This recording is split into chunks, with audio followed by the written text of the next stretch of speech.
আসসালামু আলাইকুম। আমাদের ঢাকা ক্যান্টনমেন্টে একটা মিল্ক ডিস্ট্রিবিউশনে আমাদের কোল্ড স্টোরেজের প্রজেক্ট হয়েছে। এটা আজকে আমরা হ্যান্ড ওভার করবো। একটু পরে ওনাদের অথরিটি থেকে লোক আসবে। এটার টেম্পারেচার হচ্ছে -15 থেকে 20 ডিগ্রি সেলসিয়াস।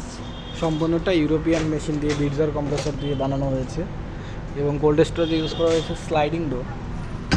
এটা হচ্ছে আমাদের ক্যানলক স্লাইডিং ডোর। আর এটা হচ্ছে রুমের অবস্থা। এখন একটু পরে আমরা প্রজেক্টটি হ্যান্ড ওভার দেবো। এটাতে ইউজ করা হয়েছে বিটজার কম্প্রেসর। একটা স্ট্যান্ড বাই থাকবে আর একটা চলমান থাকবে, দুইটা ইনডোর ইউনিট। এটি হচ্ছে নিটু ব্র্যান্ডের। এটা হচ্ছে চায়না থেকে আমাদের ইনপুটেড। এটা হচ্ছে ইনডোর ইউনিট এবং আউটডোর ইউনিটগুলো এটার পিছনে অবস্থান করে দেওয়া হয়েছে।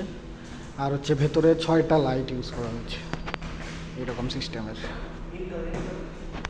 আর স্যান্ডউইচ প্যানেলে যেটা ব্যবহার করেছি এটা হচ্ছে 150 প্যানেল। এটা আমাদের নিজস্ব ফ্যাক্টরিতে প্রোডাকশন করা হয়। আর মোটামুটি সবগুলো ইউরোপিয়ান বেস কোল্ড স্টোরেজ এগুলো আমাদের। আসসালামু আলাইকুম।